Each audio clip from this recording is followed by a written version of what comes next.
YouTube folks, what's up?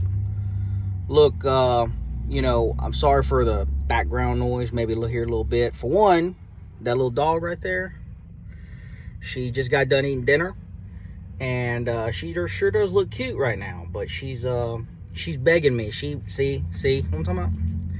She wants me to take her out. She needs to go out. I don't know. I'm not gonna say she needs to go out. She's used to conditions. She wants to go out after dinner, and you're gonna have to wait a minute, okay? Off. You're gonna have to wait a minute, all right? I know. Give me a few minutes. All right, look. Want to talk about, and also the cars and stuff. I'm parked here at a Walmart. I want to talk about something today that kind of popped up for my trucking folks and for anybody interested in it, and kind of look into my world and our world out here. And the topic at hand is, kind of goes along with another video I'm gonna upload on why truck drivers are irritable. And look, and I think the title is going to be something along the lines of, why a truck driver's time is so important and stuff like that. So don't be wasting a truck driver's time. But look, first and foremost, look, I enjoy what I do. I love what I do, actually. It works for me, okay? I'm probably going to do this for a while, as long as I can, at least, okay? And I've had wonderful times doing this. And look, like I've said in other videos, I push myself, man. I'm in a phase, my life, my career, where I have to push myself to the point that at times I get burnt out. I get tired. I'm tired all the time. And I can't even legally say that. If a truck driver, if I say that, technically I'm supposed to take a break, pull over, maybe even call it a day. You can't say you're tired, you're sleepy or anything like that. But look, so that's the disclaimer. To some people it might sound negative. I just want to give reality and what it's like and what I have to deal with, and why a truck driver's time is so important, and how much it gets wasted, how much time gets wasted that we don't get paid for. Okay, and you'll understand why we take a certain level of pride of what we do, why we take it kind of serious like we do, and why we take certain topics so serious, and why we feel like we're underpaid, and why the industry is broken. And it's do that to basically curb inflation for the people, so the transportation costs aren't so bad.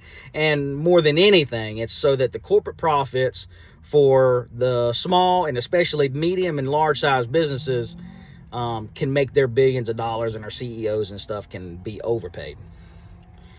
But let's talk about something today, okay? Just to give you an idea, why is a truck driver's time so important, and why does so much of it get wasted we don't get paid for? Okay? So I'm going to give you an example today. And like I said, I'm a little burnt out now. I'm a little tired. I'm pushing myself hard. And I've been on the road 500,000 miles, 4 years. I'm talking about it. Let me tell you, I don't care what any super trucker out there says. 330 plus days a year on the road, that's not normal. It's not okay. Okay? It's not. Now, I'm good to do this for a while. I do need a break. More than anything, I just need some time off. Probably need a new job. I probably need to switch it up. It'll be phase 2, and I got plans, So, point is, today, from the time I woke up to the time that I shut down now, I worked a 12-hour day, and I was, in the throes of work for 13 hours. It was a 13-hour day from the time that I woke up and started getting the day going to the time that I shut down. Okay? Now, that's a normal work day for a lot of folks. Now, we do that every day, by the way. While everybody was enjoying 40-hour weeks, when cost of living isn't as bad, truck drivers, and I can't even say we because I wasn't in the industry at the time, but 40-hour week and stuff ain't really like that for truck driving. It's a little bit out there, but it's 60 and 70-hour weeks standard, and that's on clock. There's a lot more that goes into that. Not to mention, you live in the truck, you live in your work truck, so and you're away from your life that you would have. Your life is the truck. Your life is the road. So, look, now, I only get paid, and as a truck driver, only get paid when the wheels are moving. There's some small incidental pays sometimes in certain situations, certain places, certain jobs, but you get paid by the mile. And even for the guys that get the rate, percentage, it's divvied down so that it's, kind of similar pay or maybe more, I would think. If it was so much better, everybody'd be doing it, and that don't seem to be the case. So today, 13-hour day, and I'm going to call it a 12-hour work day, because that was actually the work. That was when I was doing stuff work-related, 12 hours. And I also account for the fact that, everybody out there, one of the things about trucking that is good is that you don't have the commute to work. I'm already in my work truck. I sleep there. I roll out of bed, and I'm getting ready for work, okay? And I'm right here, so I don't have to commute to work. I don't have to really get ready for work in the same ways that a lot of folks do. And, a lot of guys out there, you kind of understand, you pretty much roll out of bed and go anyway. With females, I'm sure it's a little different, where you got to make up, hair, and I'm sure females have their, get ready quick thing that they do where they're not going elaborate. They just, rolling out of bed, getting going and go, Point is, I understand there's a commute and stuff, and getting ready for work. That's just part of having a job.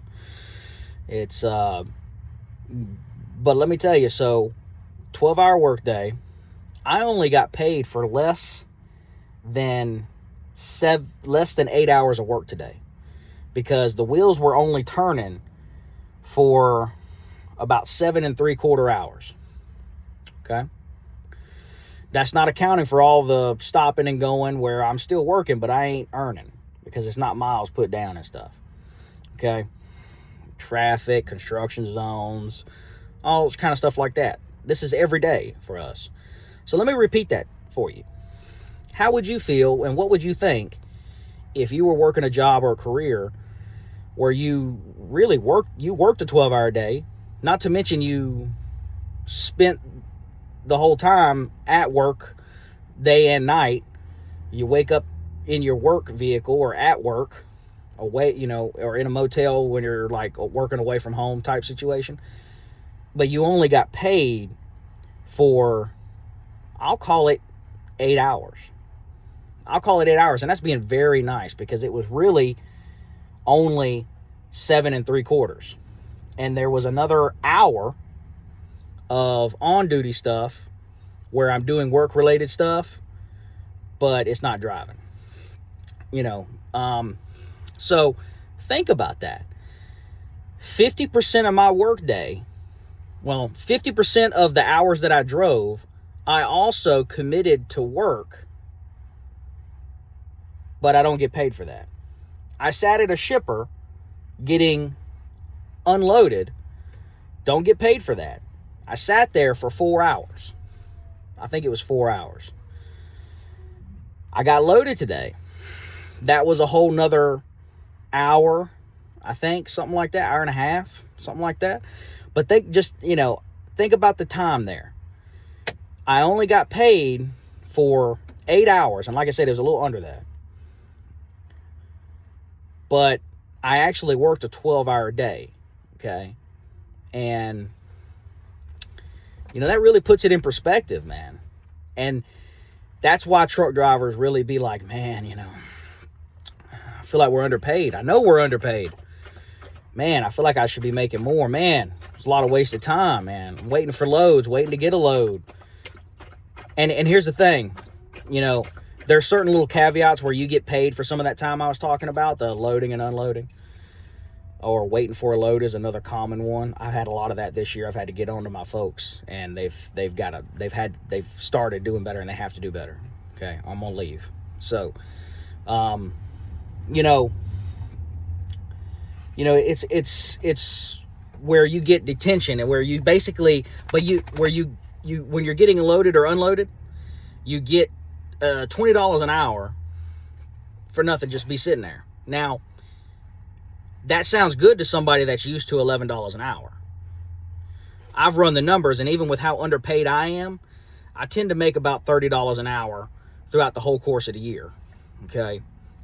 And you know, I've had jobs where I was doing something kind of specialized, and I was making, at one point I got up to like $45 an hour doing something else. And I'm just saying, look, I'm here. I got out of what I wanted to do. I'm not having this debate with these fools out here. Okay, I'm just here to share my perspective, okay? And you know, that's wild. Now think about it, and especially think about for you folks out there, especially now with no tax on tips. That 12-hour workday, unless you're just working 3 12-hour shifts, you're probably putting in over 40 hours. You're going to have some overtime. That 4 hours would have been overtime, and it would have been overtime pay. And nowadays, it would have been no tax. You would have gotten a healthier refund at the end of the year for that. So in trucking, we don't do overtime pay, except for, you know, very small local things that are out there. And a lot of times, in my experience, it's very slim picking, and you're kind of married to a company. And for a lot of folks, that doesn't work. And for me, it probably don't work. Okay. And, you know, I don't want to hear from you fools out there that, well, you know, you're doing it and you did it. So if that's what you're doing and that's what you want to do, if you don't want to do it no more, get out. You're a fool, man. You're a fool. For one, somebody's got to do it. And 2, we've been doing it. And 3, there's a lot of people that will do it. And 4, there's a lot of people that do it. Okay? And there's a lot of other things too. Okay? The fact of the matter is,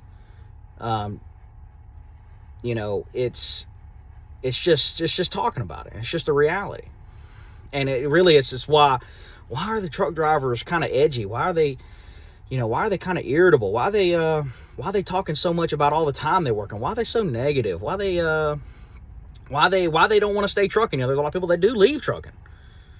This isn't what I'm talking about. Now, there's certain ways around it and whatnot, like, you know, you can run some, a lot of the waste of time for truck drivers, not all of it now, but a lot of it is the getting loaded and unloaded. We give 2 free hours for a load, getting loaded, and 2 free hours, no pay, for loading and unloading. We usually do one of each 3 times a week, up to 5 times a week. Okay?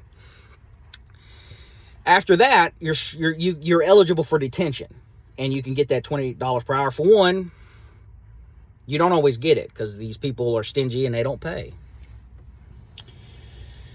And for an example on what I did today, and it's not uncommon with this type of trucking that I do, and I don't want to hear from the fools. I do what I do because overall it's the best option at the end of the day on all, you know, it has been. Different phases in life. It's not, you know, it could be different, and for different people and stuff, it's different. It's not, and it is, you know, it's just, so, you could do, trucking and freight where you're doing like what's called dropping hooks, where they already have a trailer ready for you. You bring your empty trailer, you pick up a loaded trailer, and it's called drop and hook. And that can be very effective. It really helps dumb down all that wasted time that truckers aren't getting paid. So it's a lot more it tends to be a lot more relaxed. And there's other processes that you may not have to go through as far as checking in at different things with shippers quite as much. But, you know, I have found, and I know there's a lot of exceptions, but in my experience, you see a lot of that with like the regional trucking, I think, and maybe local, but definitely the regional stuff. A lot of dedicated freight where it's basically there's a relationship between the entities that are shipping this stuff and supplying the stuff, and the loads are just a common occurrence, and it's like a relationship. It's dedicated. It's contract freight. And instead of what we're doing and what a lot of trucking is, spot market, just wild west, anywhere, everywhere, at any time, extra freight that needs to be moved. And, you know, It's just a uncertainty. It's just wild out there, right? It's the opposite of the dedicated stuff. Now, the reason that, from my experience, isn't really the deal is because, or a lot of times at least, my experience is because a lot of times in that dedicated freight and a lot of that drop and hook stuff, yeah, it's more laid back, a lot less wasted time on what we call our 14-hour clock, which is the total day that we can work. So I actually, best way I can put it is there's less time that I'm working that I don't get paid for with the drop and hook. Problem is with the drop and hook, a lot of times this kind of contract dedicated freight, you're not getting the miles. The way that a lot of these loads are, they're not like maxing out your miles per day and throughout the week. So your miles are less, which is miles is the main way we get paid. So a lot of the guys and a lot of the situations in that world of things, the regional guys and stuff sometimes aren't making, or those loads, those lanes aren't making that kind of money for the driver because, yeah, they're not working as many hours, but that's kind of the point. They're also not driving as many hours as somebody that's putting in those loads that are more or less maxing out the miles or really pushing them further. I hope that makes sense to maybe some people out there that aren't into trucking. Maybe I'm reaching out to somebody on that level. And that's just been my experience. So that's the reason why from what I have seen, regional folks, they stay with it because of the comfort, but the pay isn't as good. But you would think, well, they're making the most of their time. They're not wasting as much time, but it's because they're not getting the miles. There's actually more wasting of drive time. So there's a difference, the drive time versus the amount of time in a work day. Hopefully that makes sense. So just think about that again. Think about if you were working a job or a career where, 12-hour day, there would be overtime, but you only get paid for 8 hours. 50% of what you got paid for, you gifted in time to get the job done in the name of doing business. That's a big part of what's wrong with trucking. But there's a lot more to it than that because they're so stingy.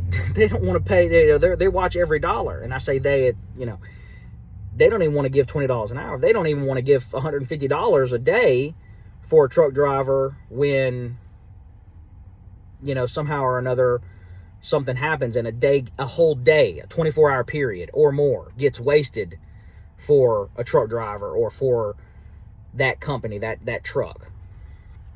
$150. $150. Some places I think $250, but so that puts it into perspective. And that's why you get out here and you run. Look, I'll say it, even though I'm a little burnt out, a little tired. I love what I do. I've had so much great times. I've already went through all that. And trucking can be so good for you if you come in with a plan and you deal with the bullshit, the endless bullshit. And that's the reality. And that's why we are the way that we are out here, a lot of us. Okay? But like I said, man, you can. For some people, it's not meant for a lot of folks. All the wasted time, the sacrifice. On top of that, guess what? That time I talked about, I'm going to be away from home, away from my real life, away from my lifestyle, my hobbies, my passions. I'm going to be away from that because I sleep in the truck. And I'm going to be here. I've been on the road away from home for 2.5 months. And I spend 330 plus days a year in the truck. Now, I'm in my phase of my career again, folks, where I'm at the tail end of my really burning it down phase, where I'm coming up and really pushing it to the limit because I'm trying to get some goals done. And that's part of it. You got to come in with a plan and say, I'm going to live in the truck, and beyond all the bullshit, not only am I going to make the most of it, but I'm going to come out with it with something, and a lot, hopefully. And I'm going to achieve some things. And I'm going to come up in life. And that way, this is the part of trucking. You sacrifice so much to get that experience, to get the career, to get in the industry to an extent, because they just be handing CDLs out to all kind of people apparently. But, you know, you sacrifice that so much in the beginning to come up. And guess what? If you do that, then maybe you can make some life decisions or some business decisions, career decisions within trucking. And then maybe you can level up, and then you can slow down. And that's what you have to do. That's why I say, again, I'm going to wrap this up. That's why I say that with trucking, you got to come in with a plan. You got to be willing to say, I'm going to live in the truck for 3, 5, 10 years, whatever it takes. Okay, I've been living in the truck for 4 years now. Okay. And through all this tough time, and I saw these tough times coming, so that's another reason why I buckled down and committed. While everybody else struggling, I'm telling you, I've been coming up, to be really honest with you. I've been coming up for real. This has been a rough year, and that's part of why I'm a little burnt out. It's been a rough year for me. The worst year yet, and it's been just rough. But, you know, you can come up, and you can, then, when you come, you really, really, like, get it done. Do what most people aren't willing to do. Put your stuff in a storage unit. Live in the truck. Sell some stuff. And save as much as you can. And then you can slow down. Because beyond all that bullshit I said, you know what? If I really wanted to, with where I'm at in this where I'm working and stuff and what I'm doing, I could slow it down. And it's what a lot of people do. They take more home time. They go home religiously. Even if they aren't really tired, they go home. They take in all the home time that they can get. I could slow down and take a week off every month. I go out for 3 weeks, 21 days roughly. I come on home, and I could take a week off, a whole week, 7, maybe 8 days, you know. And I could do that 12 times a year. But the wheels ain't turning. So my pay, there's 4 weeks, because the wheels ain't turning, and you earn less when you come back home, the way it works and the way logistics work. You're not able to get all them miles. You have to get home. You have to get somewhere in particular. My pay wouldn't just drop by 25% because I took one of the 4 weeks off, 25%. It wouldn't just drop by 25% because of the logistics and the way trucking is. My pay would actually drop usually around 30 to 35% because of the way the logistics work. And I basically am sacrificing that. You make the most when you stay out for at least 2 months at a time. That, some people say different. If you've got contract, if you've got certain types of freight where you can get right from home time, and you've got dedicated lanes where you can get them long miles and making the most of your time, that's one thing. But as a whole, as a general, in the spot market freight, what we call it, you sacrifice in miles and time in order to specifically get to certain places, like to get home. Hopefully that kind of makes sense. I could go on about it a little, but I don't think there's any need. But, you know, yeah, that's it, man. You know, look, I love what I do and I'm good, but that dog does need to go out. Yeah. So 13-hour day. I worked 12. Only got paid for really not even 8 hours. And I don't get there's no overtime pay here. And it's like this, you know, usually 3 to 5 times a week. And sometimes it's like that 6 days a week. So when you think about that truck driver that's racing around, now you know why. When you think about the truck driver and unloading them quick and stop bullshitting around, now you know why. When a truck driver doesn't want to sit behind somebody that's just going the speed limit or just going under, now you know why. Because my workday doesn't stop until I get the job done. Period. And a lot of it falls on the truck driver. We have to get the job done. So many times I'm the one that has to make up for so much wasted time, so much wasted logistics, and somebody else's incompetence or failure to plan or mistakes or whatever. That is almost every day. Not to mention just the traffic and the people on the road, the construction zones, and, you know, all the stuff, you know, all those series of red lights that want to catch you every time. Hey, look, trucking could be good for you, but it's not for everybody. And I hope that you felt the positivity, but at the same time, the seriousness. Let's grow up and let's talk about real things. And you better work hard in life, baby. We're going to get it done. See ya. We out.